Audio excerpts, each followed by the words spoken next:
Perfecto, bueno, nada, vamos acá entonces a iniciar este curso de ciberseguridad, ¿verdad? Vamos a entrar básicamente en teorías, ¿sí? Aquí vamos a estar viendo lo que son amenazas, ¿verdad?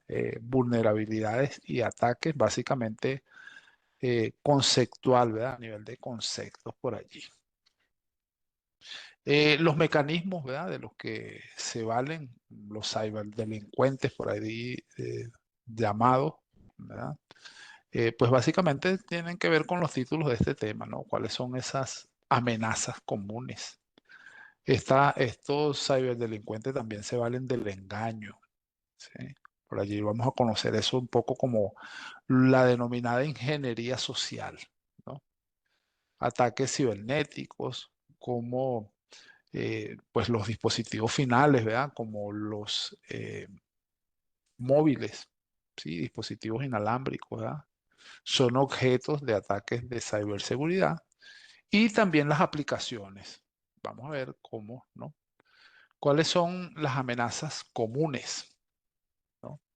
Digamos, las amenazas más redundantes, ¿sí? Se consideran un dominio de amenazas en un área de control, autoridad o protección que los atacantes puedan aprovechar para obtener acceso a un sistema, ¿verdad? Eso es lo que vamos a llamar por nosotros dominio de amenaza, ¿sí?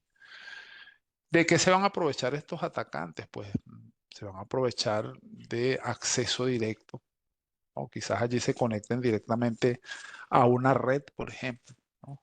Y ese acceso puede ser físico, ¿verdad? A sistemas y a redes. O sea, se pueden conectar tanto a un sistema, digamos por allí, un PC directo, como a una red, ¿no?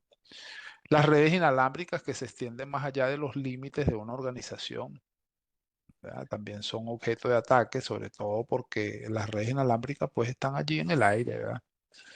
Dispositivos Bluetooth de comunicaciones de campo cercano, archivos adjuntos de correo electrónico denominado por allí malware, ¿verdad? O malicioso.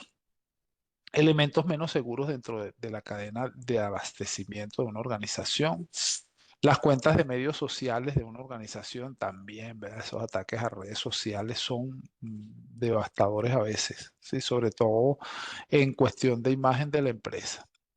Los medios extraíbles, como las unidades USB, a veces denominadas por nosotros, o flash, ¿verdad?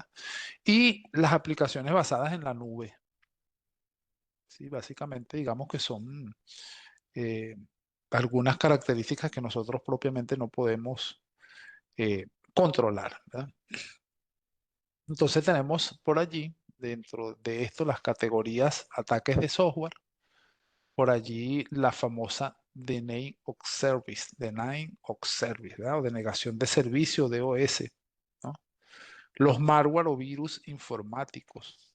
También, pues, en categoría tenemos errores de software, son errores de funcionamiento del software, una aplicación que se desconecta, un script entre sitios o un servidor de archivos compartido ilegalmente. Un script, pues ya sabemos nosotros que es una serie de instrucciones allí preprogramadas, ¿no? En la categoría de sabotaje tenemos usuarios autorizados que comprometen la base de datos principalmente de una organización, la desconfiguración del sitio web de una organización, errores humanos, errores de entrada de datos involuntarios, un error de configuración del firewall, por mencionar algunos, hay otros, ¿no? Robo, en este caso, pues un PC que se han llevado de la organización y el mismo está desbloqueado, pues probablemente tenga por allí passwords importantes de la organización. Fallas de hardware, el disco duro falla, ¿no? Interrupción de servicios, como los cortes de energía eléctrica, daños causados por el agua como resultado de fallas del aspersor y desastres naturales. Una fuerte tormenta como un huracán, un tornado, ¿verdad? Los terremotos, las inundaciones, los incendios. La información valiosa y confidencial son los registros de personal, la propiedad intelectual y los datos financieros. Estas informaciones son de suma importancia, ¿verdad? Dentro de una organización. Dentro de ello, pues nosotros vamos a considerar lo que son las amenazas internas, ¿verdad? Esas amenazas pueden ser accidental o pueden ser intencionalmente, ¿verdad? Pueden ser, pues son realizadas por empleados actuales o anteriores y otros socios contractuales. Por allí los empleados molestos que se van de una empresa, ¿verdad? Pueden constituir una empresa, una, una amenaza, perdón. La operación de servidores o dispositivos de infraestructura de red, los dispositivos se ven comprometidos al conectar medios infectados o accediendo a correos electrónicos o sitios web maliciosos. Y amenazas externas, ¿ah? Por lo general provienen de atacantes aficionados o expertos. Los ataques pueden explotar vulnerabilidades en dispositivos de redes o pueden usar técnicas de ingeniería social. Vamos a ver qué es esto de ingeniería social. Por allí vemos un cuadro sinóptico, ¿sí? De cómo actúan, ¿verdad? Los cibercriminales según esas amenazas externas o internas, ¿verdad?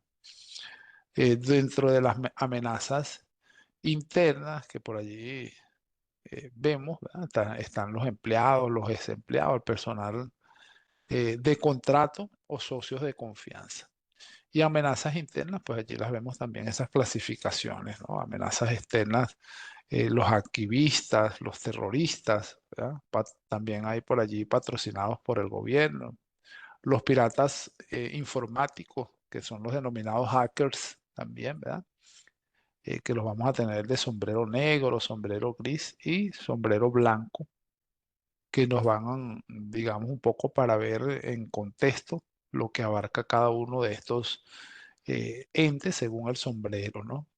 Y aficionados, ¿no? Alguien por allí curioso que quiere de una u otra manera, bien sea practicar o búsqueda de ganar algún ingreso extra de manera fácil, ¿no?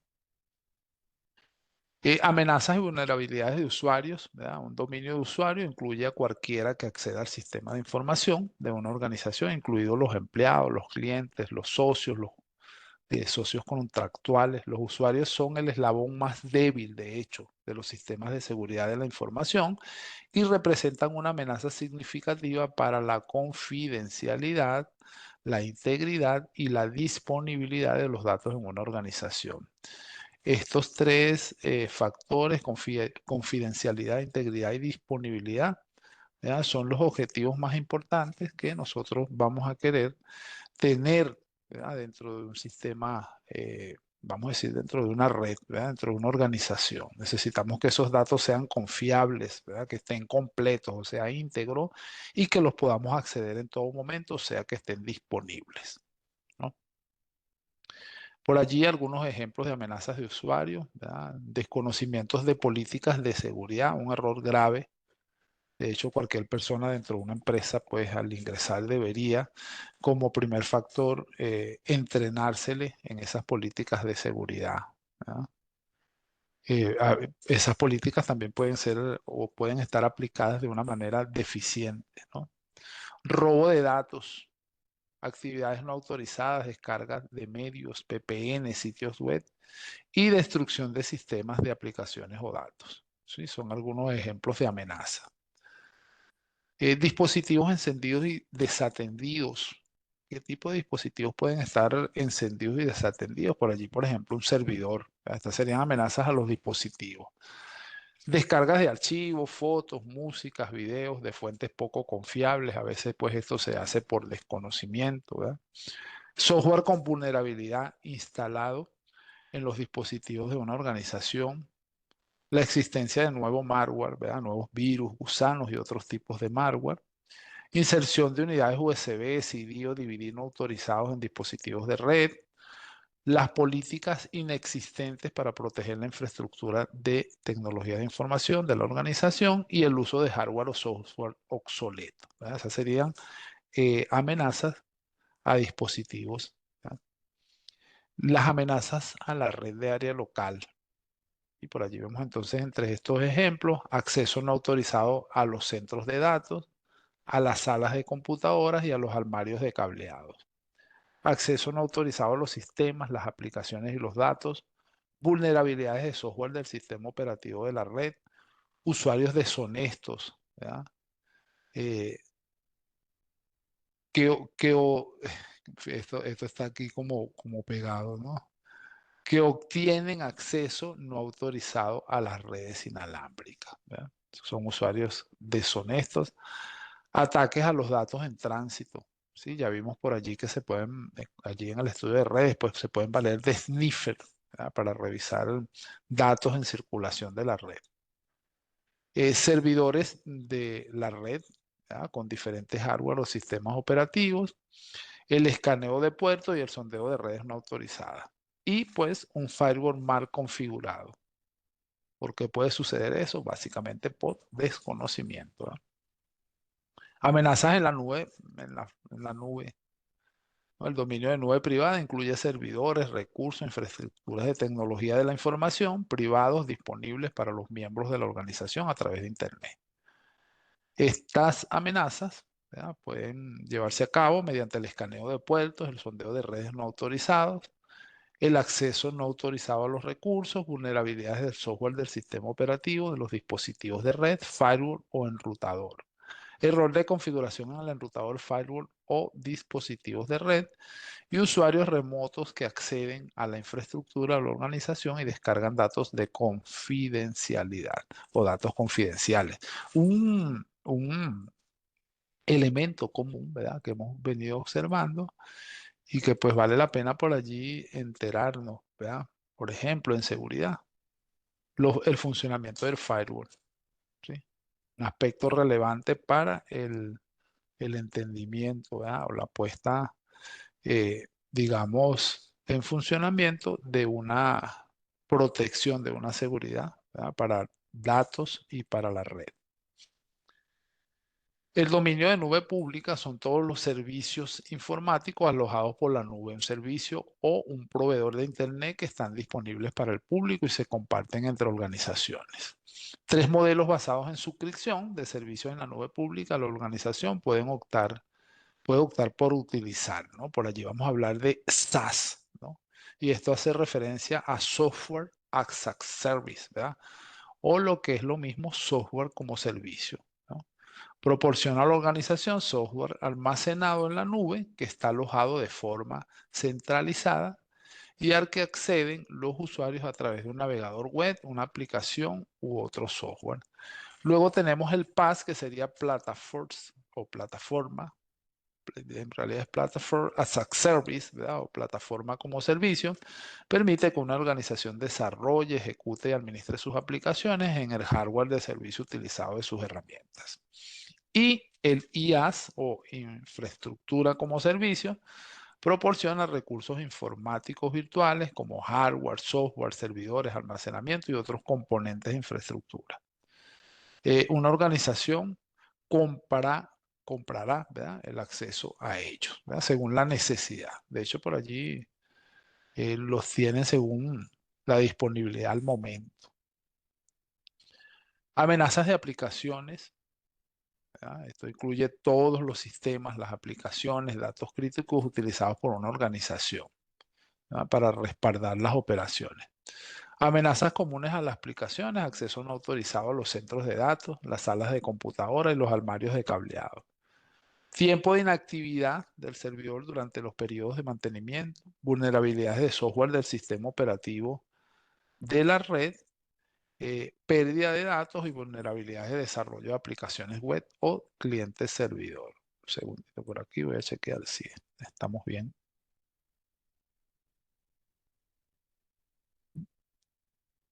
Ok.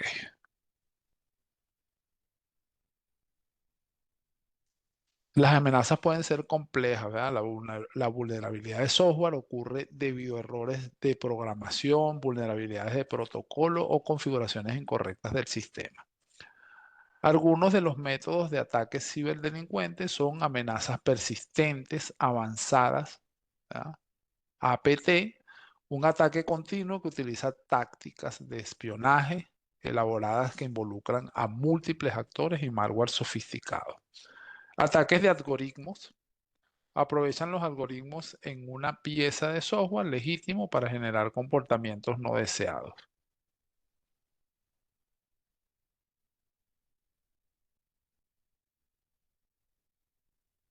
Bien, estos serían aspectos de los cuales se van a valer entonces los ciberdelincuentes, ¿verdad? Por allí vamos a denominar o vamos a ver puertas traseras, rootkit, ¿verdad? Esos son, por allí van a estar utilizando mucho software, ¿verdad? Para llevar allí a cabo esos ataques. Como puerta trasera, los ciberdelincuentes usan programas para obtener acceso no autorizado a un sistema al pasar por alto los procedimientos de autenticación estándar. Un programa de herramientas administrativas remotas, un RAT, se ejecuta en la máquina del usuario para instalar una puerta trasera para proporcionar control administrativo sobre una computadora de destino. Y los rootkit, ¿verdad? Modifica el sistema operativo para crear una puerta trasera que los atacantes pueden usar para acceder a la computadora de forma remota. La mayoría utiliza vulnerabilidades de software para acceder a recursos que no deberían ser accesibles. ¿Ah? Escalado de privilegios y modificar archivos de sistema. El equipo de preparación para emergencias informáticas de Estados Unidos, USCER, ¿verdad? Y el Departamento de Seguridad Nacional de los Estados Unidos patrocinan un diccionario de vulnerabilidades y exposiciones comunes, CVE, algunas otras fuentes de inteligencia de amenaza. ¿Verdad? Son la web oscura, o la famosa Deep Web, ¿verdad? Un contenido web encriptado que requiere un software específico, autorización o configuración para acceder que no está indexado por los motores de búsqueda convencionales. El indicador de compromiso, el IOC, los IOC como firmas de malware o nombres de dominio proporcionan evidencia de violaciones de seguridad y detalles sobre ellas. Intercambio de indicadores autorizados, AIS, la capacidad de la Agencia de Seguridad de Infraestructura y Ciberseguridad, la CISA, permite el intercambio en tiempo real de indicadores de amenazas de ciberseguridad utilizando un lenguaje estandarizado y estructurado llamado STIX y como taxi, ¿verdad? TAXII. Bien, el engaño, una herramienta, ¿verdad? De la cual se vale la ingeniería social, bastante peligrosa, ¿verdad? Sí, porque básicamente lo que trata es de persuadir a la víctima para que lleve a cabo alguna acción, ¿verdad? La ingeniería social es una estrategia no técnica que intenta manipular a las personas para que realicen acciones específicas o divulguen información confidencial.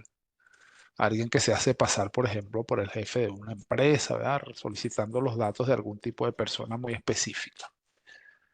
Algunos tipos comunes de este ataque son el pretesting, ¿verdad? Esto ocurre cuando un individuo miente para obtener acceso a datos confidenciales. Algo por algo, quid pro quo. Esto implica una solicitud de información personal a cambio de algo como un regalo, ¿no? Le llegan ahí a la secretaria con un chocolate, por ejemplo, ¿no? Un ramo de flores. El fraude de identidad utiliza la identidad robada de una persona para obtener bienes o servicios mediante el engaño. Aquí vemos algunas dentro de lo que son tácticas de ingeniería sociales. Los ciberdelincuentes dependen de varias tácticas, ¿verdad? De ingeniería social para obtener acceso a información confidencial. Autoridad, ¿verdad? Intimidación, consenso, escasez, urgencia, familiaridad y confianza, ¿sí? Espiar por encima del hombro y hurgar en la basura. Esto por allí lo veíamos también en el CCNA, ¿verdad? Cuando le dábamos esa primera seguridad a los dispositivos de red como el switch y el router. Me recuerdo por allí un comando muy utilizado en aspectos de seguridad básica como el famoso Service Password Encryption, ¿verdad? Un poco para evitar este espiar por encima del hombro. Este es un ataque simple, implica observar o mirar por encima del hombro de un objetivo para obtener información valiosa, perdón, como un PIN, los códigos de acceso, detalles de tarjetas de crédito. Los delincuentes no siempre tienen que estar cerca de la víctima para espiar por el hombro. Pueden usar binoculares o cámaras de seguridad para obtener esta información. También suelen hurgar en la basura, el proceso de revisar la basura de un objetivo para ver la información desechada. Los documentos que contengan información confidencial deben triturarse o almacenarse en bolsas para quemar hasta que el fuego los destruya después de un periodo determinado. Una manera de protegerse, ¿no? Los ciberdelincuentes tienen muchas otras técnicas de engaño para ayudarlo a tener éxito. Simulación de identidad. Un acto de engañar a alguien para que haga algo que normalmente no haría, haciéndose pasar por otra persona. Los delincuentes también utilizan la simulación para atacar a otras personas y el engaño H o a X, ¿verdad? Un acto destinado a engañar o engatusar a alguien puede causar tanta interrupción como una violación de seguridad real. Piggybacking y tailgating, ¿verdad? Ocurre cuando un delincuente sigue una persona autorizada para ingresar fácilmente a un lugar seguro o un área restringida. Por ejemplo, se puede valer de las credenciales de ese usuario, ¿verdad? Al abrir la puerta, pues y pasa, digamos, pegado de él, ¿no?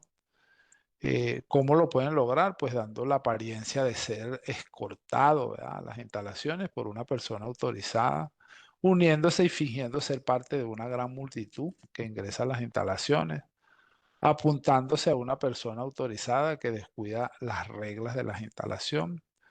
Una forma de evitar esto es usar dos juegos de puertas. Por allí esto lo solían hacer antes en los bancos. Entrabas y quedabas en una puerta intermedia. Esto se llama mantrat, ¿verdad? Lo que significa que la persona ingresa por una puerta exterior y deben cerrarse antes de acceder a través de una puerta interior. Tenga en cuenta que los atacantes tienen muchos más trucos bajo la manga para engañar a sus víctimas. Algunos de estos métodos son la estafa de facturas, ataques a un abrevadero, ¿verdad? Error de tipográfico, antecedentes, campañas de influencia y muchos, muchos, muchos más. Esos ciberdelincuentes de ingeniería social se van a valer de cualquier cosa para obtener información, ¿no? ¿Cómo se defienden las organizaciones contra el engaño? Pues primero que nada una educación bastante significativa sobre el personal, ¿sí? Entonces, para ello, pues se debe promover el conocimiento de tácticas de ingeniería social y educar adecuadamente a los empleados sobre las medidas de prevención. Esos son algunos consejos importantes, ¿verdad? Nunca proporciona información confidencial o credenciales por correo electrónico, ¿no? Secciones de chat en persona o por teléfonos a desconocidos, ¿verdad? Con esto hay que tener bastante cuidado. La ingeniería social se vale de las cosas que nosotros menos pensamos. Una foto allí publicada en internet de un objetivo de cuando era un niño, pues la van siguiendo y van siguiendo la trayectoria de esa persona hasta una edad adulta. Hay que tomar en cuenta, ¿verdad?, que estos ingenieros sociales se toman todo el tiempo necesario dependiendo del objetivo que vayan a atacar, ¿verdad?, en cuanto a seguimiento para obtener el resultado que ellos esperan, ¿verdad?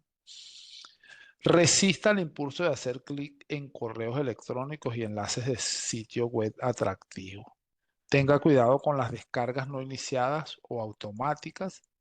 Establecer y educar a los empleados sobre las políticas de seguridad, ¿verdad? La clave, debe haber políticas de seguridad, la clave.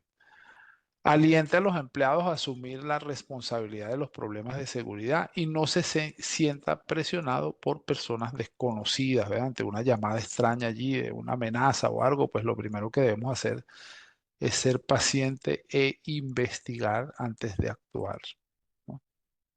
Ciberataques. Los ciberdelincuentes utilizan muchos tipos diferentes de malware para llevar a cabo sus ataques. Los tres tipos más comunes de malware son el virus, ¿verdad?, tipo de programa informático que cuando se ejecuta se replica y se adjunta a otros archivos ejecutables como un documento, insertando su código. El virus es bastante mencionado. Los gusanos, ¿verdad?, en este caso se replican explotando de forma independiente las vulnerabilidades de las redes. Y caballos de Troya lleva a cabo operaciones maliciosas al enmascarar su verdadera intención. Pueden parecer legítimos, pero de hecho es muy peligroso, ¿verdad? pueden venir allí ocultos en un archivo que nosotros pensamos que es otra cosa, pues y estamos instalando por allí alguno de estos denominados caballos de Troya, ¿ah? Se ocultan allí. Bien, las bombas lógicas, programas maliciosos que espera un activador como una fecha específica o una entrada en la base de datos para activar el código malicioso. La bomba lógica permanece inactiva hasta que se produce el evento activador.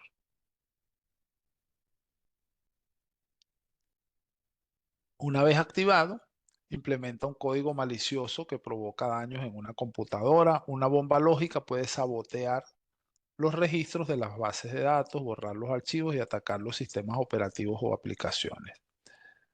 Las bombas lógicas atacan y destruyen los componentes de hardware en un dispositivo o servidor, incluyendo los ventiladores, ¿verdad? Los sistemas de refrigeración, la CPU, la memoria, los discos duros y las fuentes de alimentación. El RAM software fue diseñado para mantener cautivo un sistema informático o los datos que contienen hasta que se complete un pago. ¿Sí? Entonces, como que allí van a, los datos de, digamos, de software van a ser encriptados. ¿Sí? Y pues se ofrece entonces, eh, se ofrece o se le llega una llamada, un mail, ¿verdad? Al dueño de esta empresa diciéndole que debe cancelar por allí un pago, ¿ah? Para recibir entonces un software que va a desencriptar la información. Por lo general funciona cifrando datos para que el propietario no pueda acceder a ellos. Un rescate exigido, pagado a través de un sistema de pagos imposibles de rastrear, el delincuente proporciona un programa que descifra archivos o envía un código de desbloqueo. Pero muchas víctimas no obtienen acceso a sus datos incluso después de pagar. Entonces eso de como de recuperar la información una vez encriptada, pues es bastante difícil. Aunque paguen, pues es posible que pierdan los datos y también el dinero. Algunas otras versiones de ransomware pueden aprovechar vulnerabilidades específicas del sistema para bloquearlo.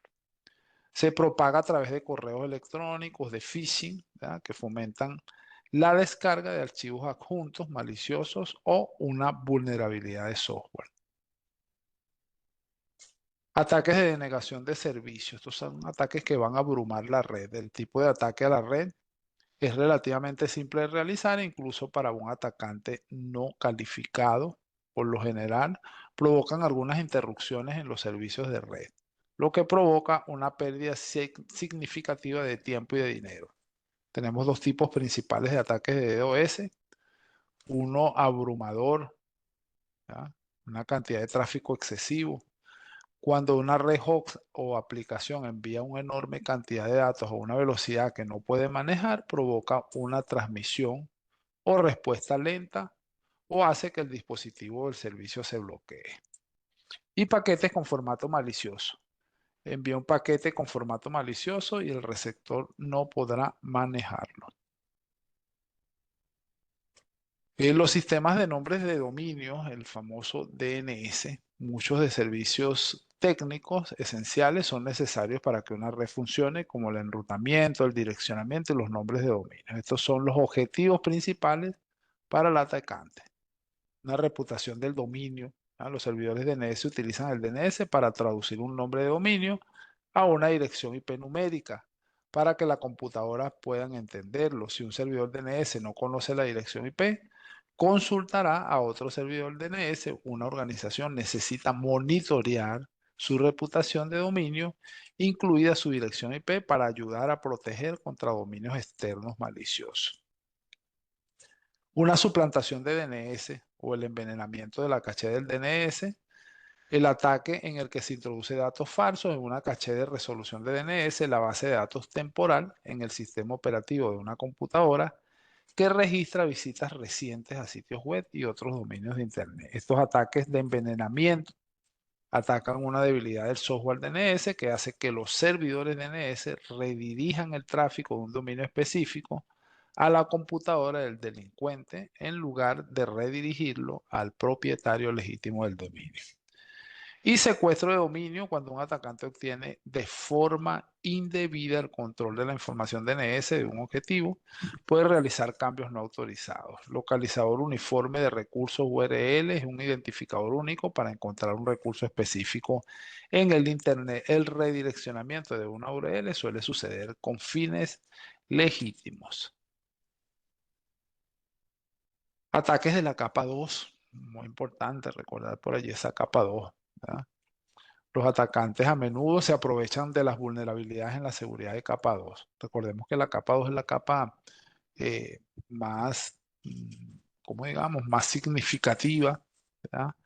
Cuando nos referimos a ataques, ¿verdad? Pues si sucede un ataque en la capa 2, pues todas las demás capas prácticamente quedan indefensas. Es la capa más débil, de hecho, ¿verdad? Dentro de lo que es la red. Algunos ejemplos de ataques son la suplantación, ¿verdad? El spoofing, la suplantación de direcciones MAC, la suplantación del servicio ARP y la suplantación de IP.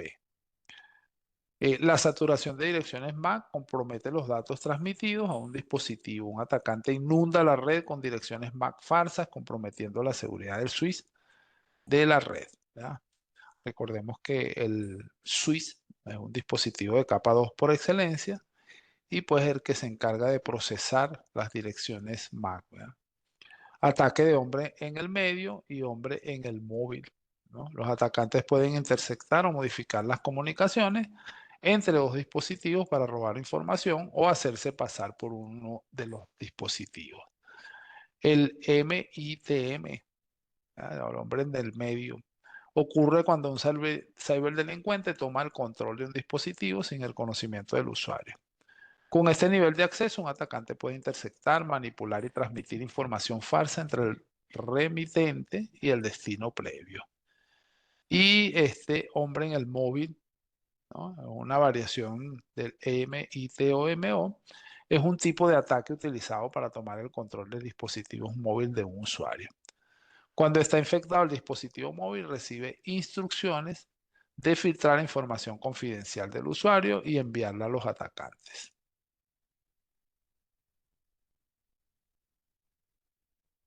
Ataques de día cero. Esto explota las vulnerabilidades de software antes de que se conozcan o antes de que el proveedor de software las revele. Una red es muy vulnerable a los ataques entre el momento en que se descubre un exploit, ¿verdad? 0 horas o la hora cero. Y el tiempo que tarda el proveedor del software en desarrollar y lanzar un parche que corrige este exploit, ¿verdad? La defensa contra ataques tan rápidos requiere que los profesionales de seguridad de redes adopten una visión más sofisticada y holística de cualquier arquitectura de la red. Registros de teclado. Sí, esto es bien interesante porque es como que si estuviesen grabando allí lo que nosotros vamos colocando en un teclado, ¿no? Lo va grabando. Nosotros vamos escribiendo, pues, y algún programa va grabando, ¿no?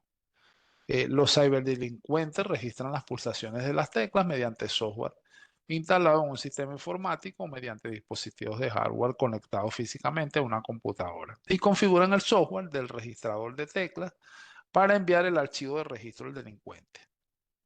Debido a que ha registrado todas las pulsaciones de teclas, este archivo de registro puede revelar nombres de usuarios, contraseñas, sitios web visitados y otra información confidencial. Muchas aplicaciones anti-spyware pueden detectar y eliminar registros de claves no autorizados. Defensa contra los ataques. Una organización puede realizar varios pasos para defenderse de diversos ataques, ¿no? Por aquí tenemos entre estos, ¿verdad? Se incluyen algunos. De hecho, ninguna organización se va a valer de un solo mecanismo de defensa, ¿verdad? Va a tratar de implementar la máxima cantidad de equipos y software que requiera. Por aquí voy a destacar nuevamente, lo por aquí, como un aspecto relevante, ¿verdad?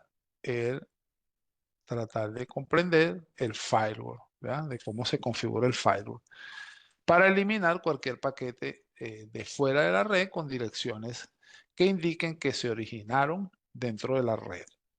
Por allí recordamos también las listas de control de acceso. ¿Ah? Asegúrese de que los parches y las actualizaciones estén actualizados. Eso de que el Windows se está actualizando y yo lo voy a pausar porque es que así trabajo más rápido, pues ese es un error. Hay que permitir las actualizaciones de software, ¿verdad? Que son enviadas, por supuesto, por el proveedor. Distribuya la carga de trabajo entre los sistemas de servidor. Los dispositivos de red utilizan paquetes ICMP para enviar mensajes de error y de control. Las organizaciones pueden bloquear paquetes ICMP externos con su firewall para evitar ataques de denegación de servicio y dirigido denial of service. Es lo mismo que la denegación de servicio, pero un ataque dirigido porque viene desde diversas fuentes. Por allí recordamos los famosos botnets, ¿verdad? Bien, ataques a dispositivos inalámbricos y móviles. Por allí algún término en inglés, ¿verdad? Raidware and Smithsen, ¿verdad? Raidware es cualquier aplicación no deseada que se comporta de forma molesta o indeseable. Y si bien es posible que el raidware no contenga ningún malware reconocible, aún puede representar un riesgo para el usuario, por ejemplo, mediante el seguimiento de una ubicación o la entrega de publicidad no deseada. Los servicios de mensajes cortos, los phishing y los smishing, es otra táctica utilizada por los atacantes, es engañarte. Los mensajes de texto falsos le solicitan que visite un sitio web malicioso o que llame un número de teléfono fraudulento, lo que puede provocar que se descargue malware en su dispositivo o que se comparta información personal. Puntos de acceso no autorizados. Esto hay que tener bastante cuidado por allí nosotros cuando detectamos, de hecho, bueno, aunque no va dirigido específicamente a esto, pues en las partes públicas es posible por allí, un restaurante, un wifi gratis, ¿verdad? Aunque no va directamente de eso, pero también son puntos de acceso que no deberíamos utilizar. Pero bien, en referencia a un punto de acceso dudoso, es un punto de acceso inalámbrico instalado en una red segura sin autorización explícita, ¿sí? Algunas formas de instalar un punto de acceso no autorizado son: un atacante a menudo usa tácticas de ingeniería social para obtener acceso físico a la infraestructura de red de una organización e instalar un punto de acceso no autorizado. El punto de acceso se puede configurar como un dispositivo MITM, ¿verdad? Un nombre en el medio, para capturar su información de inicio y de sesión.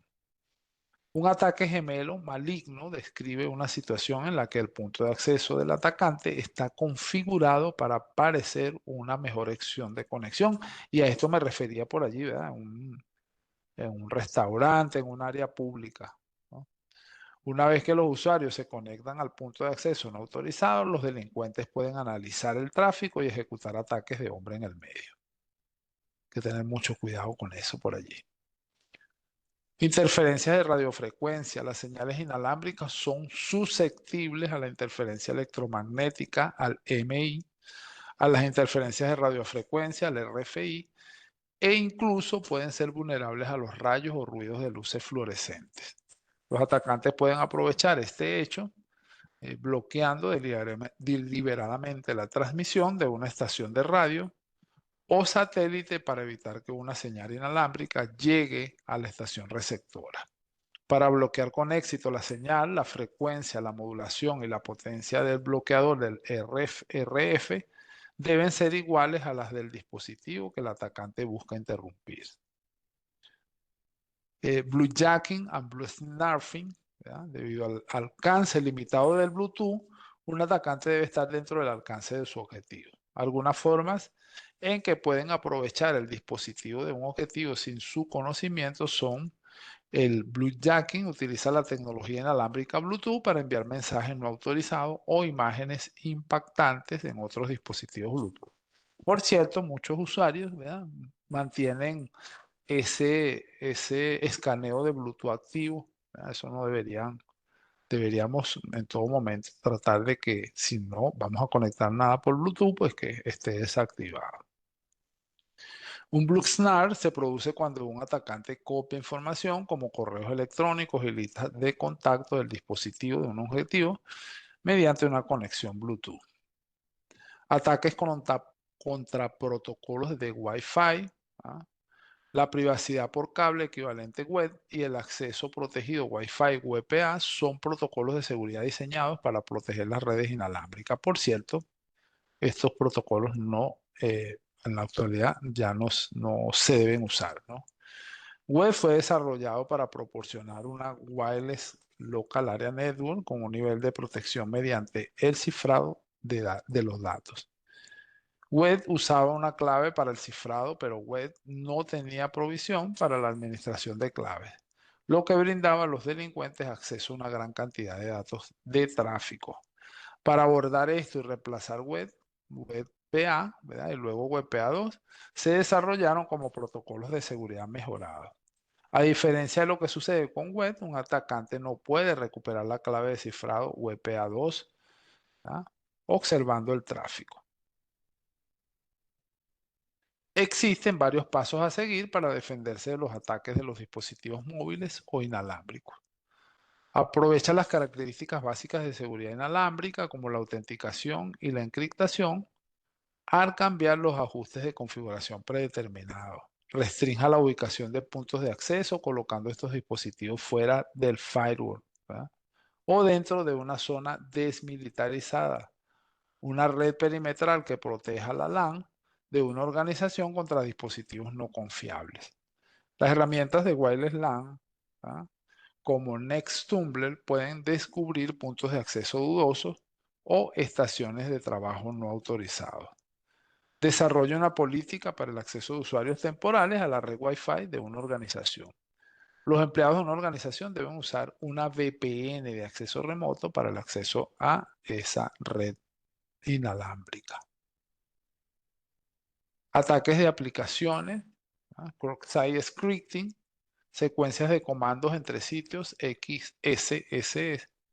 Es una vulnerabilidad común en muchas aplicaciones web. Funciona de la siguiente manera. Los ciberdelincuentes aprovechan las vulnerabilidades de XSS mediante la inyección de script, ¿no? Que contienen código malicioso en una página web. La víctima accede a la página web y sin saberlo, los scripts maliciosos pasan a su navegador. El script malicioso puede acceder a los cookies, los tokens, ¿verdad?, de sesión u otra información confidencial sobre el usuario que se envía al ciberdelincuente. Con esta información, el ciberdelincuente puede hacerse pasar por el usuario. Inyección de código. Esto va a suceder sobre bases de datos, ¿no? Los ataques de inyección aprovechan las debilidades de las bases de datos, como los lenguajes de consulta estructurado SQL o un lenguaje de marcados extensibles XML que los sitios web modernos utilizan para almacenar y administrar datos. Algunos tipos comunes de ataques de inyección son ataques de inyección XML. Puede dañar los datos de la base de datos XML y poner en riesgo la seguridad del sitio web. Funciona al interferir con el procesamiento de una aplicación de datos XML o consulta ingresada por un usuario. Los ciberdelincuentes pueden manipular esta consulta programándola para satisfacer sus necesidades. Los ciberdelincuentes pueden realizar este ataque en sitios web o cualquier base de datos SQL insertando una declaración SQL. Maliciosa en un campo de entrada aprovecha una vulnerabilidad en la que la aplicación no filtra correctamente los datos ingresados por un usuario para los caracteres en la instrucción SQL. Ataques de inyección DLL. La inyección de archivos DLL permite que un delincuente cibernético engañe a una aplicación para que llame a un archivo DLL malicioso, que se ejecuta como parte del proceso de destino. Y ataques de inyección LDAP. LDAP es un protocolo abierto para autenticar el acceso de los usuarios a los servicios de directorio. Este ataque aprovecha las vulnerabilidades de validación de entrada mediante la inyección y la ejecución de consultas de servidores LADAP lo que brinda a los ciberdelincuentes la oportunidad de extraer información confidencial del directorio de LDAP de una organización. Desbordamiento de buffer. Buffer es como digamos, una base de datos, ¿sí? Son realmente información, ¿verdad? Que se va a almacenar en la memoria, tal como lo menciona allí, ¿verdad? Son áreas de memoria asignadas a una aplicación. Un desbordamiento de buffer se produce cuando los datos van más allá de los límites de un buffer. Al cambiar los datos más allá de los límites de un buffer, la aplicación puede acceder a la memoria asignada a otros procesos. Esto puede llevar un bloqueo del sistema, comprometer los datos u ocasionar el escalamiento de los privilegios. Estas fallas de memoria también pueden brindar a los atacantes control total sobre los dispositivos objetivos. Ejecuciones remotas. Las ejecuciones remotas de código permiten que los ciberdelincuentes aprovechen las vulnerabilidades de las aplicaciones para ejecutar cualquier comando con privilegio de usuario, ¿verdad? Que ejecuta la aplicación en el dispositivo de destino. La escalada de privilegios explota un error, una falla de diseño, una configuración incorrecta en un sistema operativo o aplicación de software para acceder a recursos generalmente restringidos. El proyecto Metasploit es un proyecto de seguridad informática que proporciona información sobre vulnerabilidades de seguridad y ayuda a las pruebas de penetración. Entre las herramientas desarrolladas Metasploit Framework, que se puede usar para crear y ejecutar códigos de explotación contra un objetivo remoto. Otros ataques de aplicaciones, ¿verdad? Cada pieza de información que recibe un atacante sobre el sistema o una aplicación objetivo puede utilizarse como arma valiosa para lanzar un ataque peligroso. Algunos otros tipos de ataques de aplicaciones son la falsificación de solicitudes entre sitios, cross-site request, forgery y CSRF. Describe el ataque malicioso de un sitio web donde se envían comandos no autorizados desde el navegador de un usuario a una aplicación web confiable. Ataques de condición de carrera, tiempo de verificación TOC o tiempo de uso TOU. Este ataque ocurre cuando un sistema informático que está diseñado para manejar tareas en una secuencia específica se ve obligado a realizar dos o más operaciones simultáneamente. Ataques de manejo de entrada incorrecto. Los datos ingresados por el usuario que no se validan correctamente pueden afectar el flujo de los datos de un programa y causar vulnerabilidades críticas en los sistemas y las aplicaciones que provocan el desbordamiento del buffer o ataques de inyección de SQL. Ataques de manejos de errores. Los atacantes pueden utilizar manejos de errores. Estos son los famosos log para extraer información específica como los nombres de host del sistema, internos, directorios o archivos que existen en un servidor web determinado, así como nombres de bases de datos, tablas y campos que pueden utilizarse para crear ataques de inyección SQL. Ataques de interfaz de programación, ¿no? Esto hace referencia a APIs, Application Program Interface, ¿verdad? Una API ofrece una respuesta del usuario a un sistema y envía la respuesta del sistema al usuario. Un ataque de API ocurre cuando un ciberdelincuente abusa de una terminal de APIs. Ataques de repetición. Esto describe una situación en la que un atacante repite o retrasa una transmisión de datos, valida de manera maliciosa, fraudulenta, quien intersecta, modifica y reenvía los datos para que el receptor haga lo que quiera. Ataques transversal al directorio. El cruce de directorios ocurre cuando un atacante lee archivos en el servidor web fuera del directorio del sitio web. Un atacante puede utilizar esta información para descargar archivos de configuración del servidor que contienen información confidencial, exponer potencialmente más vulnerabilidades del servidor o incluso tomar el control del servidor. Ataques de agotamientos de recursos. Estos ataques son ataques a la seguridad informática, ¿verdad? Que bloquean o interfieren con un programa o sistema específico. En lugar de abrumar el ancho de banda de la red como un ataque de denegación de servicio. Los ataques de agotamiento de recursos saturan los recursos de hardware disponibles en el servidor de destino. Muy bien, defensa contra ataques de las aplicaciones. Pueden realizar varias acciones para defender los ataques a una aplicación. Algunas de ellas son: la primera defensa contra un ataque a las aplicaciones es escribir un código sólido, ¿sí? Una práctica de programación prudente implica tratar y validar todas las entradas desde fuera de una función como si fuera un host, ¿verdad? Mantenga actualizado todo el software que incluye sistemas operativos y aplicaciones y no ignore los indicadores de actualización. Recuerde que no todos los programas se actualizan automáticamente. Correo electrónico no deseado. Esto es el famoso spam. Dolor. El spam o correo basura es un correo electrónico no solicitado y en la mayoría de los casos es un método de publicidad.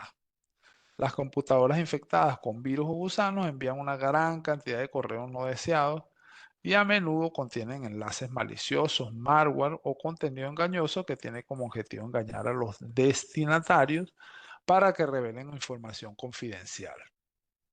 Casi todos los proveedores de correo electrónico filtran los correos electrónicos no deseados, pero aún así consumen ancho de banda. E incluso si ha implementado funciones de seguridad, es posible que le llegue a algo de spam. Eso es correcto, siempre llega. Algunos incidentes de spam, el correo electrónico no tiene asunto, el correo electrónico le solicita que utilice los detalles de su cuenta, el texto del correo electrónico tiene palabras mal escritas o puntuación extraña, los enlaces del correo electrónico son largos y críticos. El correo electrónico parece correspondencia de una empresa legítima, pero hay pequeñas diferencias o contiene información que no le parece relevante. El correo electrónico le solicita que abra un archivo adjunto, a menudo con urgencia. Si recibe un correo electrónico que contiene uno o más indicadores, no debe abrir el correo electrónico ni ningún archivo adjunto. Muchas organizaciones, de hecho esto es recomendable, tienen una política de correo electrónico que requiere que los empleados informen la recepción de este tipo de correos electrónicos a su equipo de ciberseguridad para una mayor investigación. En caso de dudas, informe siempre. Suplantación de identidad.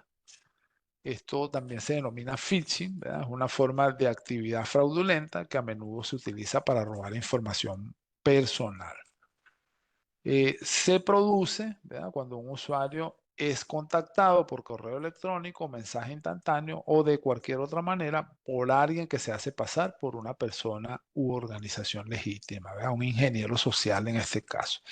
El objetivo de este mensaje es engañar al destinatario para que instale un malware en su dispositivo o comparta información personal o financiera. La suplantación de identidad focalizada es un ataque altamente dirigido. La suplantación de identidad focalizada, el spear phishing, envía correos electrónicos personalizados a una persona específica en función de la información que el atacante sabe sobre ellos, que podría ser sus intereses, preferencias, actividades y proyectos de trabajo. Vixing, framing y waving, ¿verdad? Los delincuentes utilizan una amplia gama de técnicas para intentar obtener acceso a su información personal. Algunas de sus estafas comunes son el vixing, ¿verdad? En este tipo de ataques, los delincuentes utilizan tecnología de comunicación de voz para alentar a los usuarios a divulgar información como detalles de tarjetas de crédito. El farming, ¿verdad? Este ataque desvía deliberadamente a los usuarios a una versión farsa de un sitio web oficial. Y el whiling es un ataque de phishing. Se dirige a personas de alto perfil, como altos ejecutivos, o dentro de una organización política o celebridades. Bien, ¿cómo se establecen algunas defensas contra los ataques de correo electrónico, ¿verdad?, o el navegador? Pues algunas de las acciones importantes que puede tomar para defenderse contra estos ataques de correo electrónico y el navegador son las siguientes, ¿verdad? Es muy difícil detener el correo electrónico no deseado, pero existen maneras de reducir su efecto. La mayoría de los proveedores de servicios de Internet, los ISP, esto hace referencia a Internet Service Provider, filtran el correo electrónico no deseado antes de que llegue a la bandeja de entrada del usuario. Muchos programas antivirus y de software de correo electrónico detectan y eliminan automáticamente el correo electrónico no deseado peligroso de una bandeja de entrada de correo electrónico. Las organizaciones deben educar a los empleados sobre los peligros de los correos electrónicos no solicitados y hacerlos conscientes de los peligros de abrir archivos adjuntos. Siempre examine los archivos adjuntos de correo electrónico antes de abrirlo. Conviértase en miembro del Anti-Phishing Working Group APWG. Es una asociación internacional de empresas contratadas en eliminar el robo de identidad y el fraude como resultado de su suplantación de identidad y suplantación de identidad por correo electrónico. Todo el software debe mantenerse actualizado con los parches de seguridad más recientes para protegerlo contra vulnerabilidades conocidas. Algunos otros ataques comunes que pueden lanzar los ciberdelincuentes son ataques físicos, ¿verdad? Ya veíamos por ahí que en este caso pues van a ir directamente a conectarse allí a un dispositivo, ¿sí? O pues van a accesar a la red, pero en una manera física, ¿verdad? Quizás allí en una caja de pasos de cable, ¿no? Ataques de adversarios de inteligencia artificial. El aprendizaje automático es un método de automatización que permite que los dispositivos realicen análisis y realicen tareas sin estar específicamente programados para ello. Utiliza modelos matemáticos para para predecir, perdón, resultados. Sin embargo, estos modelos dependen de los datos que se ingresan. Si los datos están contaminados, puede tener un impacto negativo en el resultado previsto. Los atacantes pueden aprovechar esto para perpetrar ataques contra algoritmos de aprendizaje automático. Ataques a la cadena de abastecimiento. Muchas organizaciones interactúan con un tercero para la administración de su sistema o para comprar componentes y software. Las organizaciones pueden incluso depender de piezas o componentes de fuentes externas. Los atacantes a menudo encuentran formas de interceptar estas cadenas de abastecimiento. Y ataques basados en la nube, en lugar de desarrollar sistemas en sus propias instalaciones, cada vez más las organizaciones están avanzando hacia las computadoras basadas en la nube. Los atacantes aprovechan constantemente las formas de aprovechar los datos confidenciales almacenados en la nube, así como las aplicaciones, las plataformas y la infraestructura basada en la nube, como hemos visto con el SaaS. Recordemos que SaaS, software como servicio, eh, PaaS e IaaS, ¿no? Infraestructura como servicio. No recuerdo bien la del PaaS. Bien, con esto vemos entonces esta primera parte bastante teórica, ¿verdad? Que nos da como que una visión general del ámbito de la ciberseguridad.